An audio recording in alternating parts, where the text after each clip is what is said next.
Blessings and welcome to today's Law Enforcement Daily Devotional. I can't tell you how excited I am to get into today's lesson because it allows us as law enforcement officers to use our investigative skills, and that is one of the coolest things about us doing this one-year Bible read and daily devotionals. So I hope you have read ahead. I hope you read yesterday's lesson because I think you're going to really enjoy this. So we're going to get right into it. Today's read was 2 Samuel chapters 18 and 19. And I want to jump to 19 and talk about the story of Mephibosheth. Mephibosheth was Jonathan's son who was crippled. And when David defeated Saul, he made a promise that he would take care of anybody that was left over in Saul's family, show kindness to him. And Mephibosheth seemed to be the only relative that was left alive that David could show this kindness to. So David brings him into his home. David feeds him from his own table every day. He treats him like royalty. And he really loves Jonathan's son. Of course, David and Jonathan were best friends. So anyway, trying to rush through this so I don't go over 5 minutes. But so yesterday we read about David fleeing Jerusalem. He's trying to get away from Absalom, if I can say this right, Absalom, who is David's son, who has just pulled off a successful coup and is taken over. So David's fleeing the city. But as David's fleeing, Ziba, who is Mephibosheth's servant, Ziba is Mephibosheth's servant, remember that, comes out and meets David. We're going to come back to that. But in today's read, in chapter 19, verses 24 and 26, this is what it says. Then Mephibosheth, the son of Saul, came down. Now it says the son of Saul, but remember he's Jonathan's son. Saul would have been his grandfather, but it calls him the son of Saul. Came down to meet the king, and he had neither cared for his feet or trimmed his mustache or washed his clothes from the day the king departed until he came home in peace. Now this is important because Mephibosheth is putting on a public display, which was very dangerous, but he's putting on a public display in support of King David, who's been kicked out of Jerusalem. Um, so this is very telling for David, and this will come back.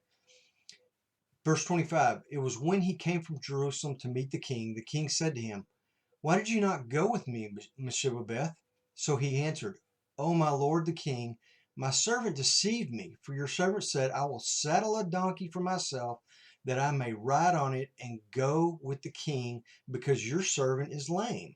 So Mephibosheth's servant Ziba saddled up a donkey for him and saddled up a donkey for Mephibosheth and Ziba so they could go with the king. But Mephibosheth is saying he deceived him. He saddled up the donkeys, but then he just took off with them like a carjacking. Um, Now David's a little curious because he had heard a story just a couple of days earlier from Ziba when Ziba came out to join him. And let's go back to that. That's out of 2 Samuel, and it is chapter 16, verses 1 through 4.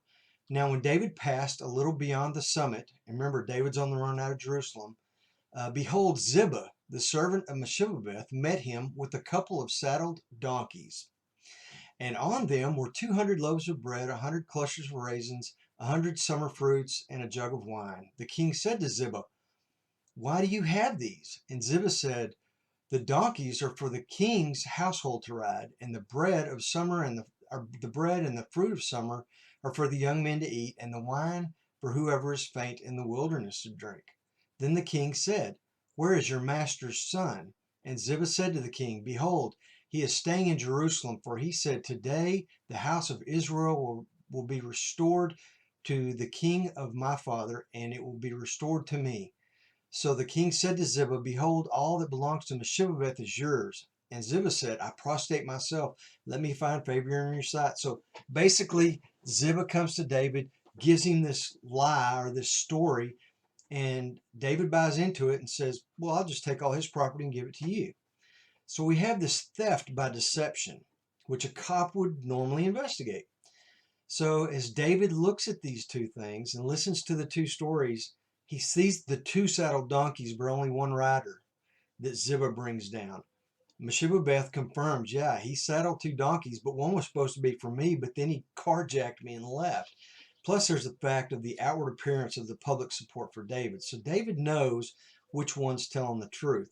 But David goes one step further, and if that wasn't cool enough, check this out. Um, in verse 29, David says, I'll just divide the property. You can have half of it, and you can have half of it, and we'll be done with it. And Meshibabeth says, and this is a quote, let him even take it all, since the Lord my king has come to his own house safely. So Meshibabeth says, now you go ahead and just let him have it. What does that remind you of? Hopefully, it reminds you of a story out of 1 Kings chapter 3, verse 16 through 28, where Solomon, who was the wisest man ever on the earth besides Christ, who is also David's son, this is the example that demonstrates the greatest part of his wisdom. But he may not have come up with this on his own. We see now in 2 Samuel that he may have learned this lesson or heard about his father David doing the very thing with this property between these two servants. Really cool story. It shows us why being a cop and being able to investigate some of the stories in the Bible is so much fun. So anyway, I hope you read it. I hope you got as much out of it as I did, and I look forward to seeing you tomorrow. And God bless you and be safe.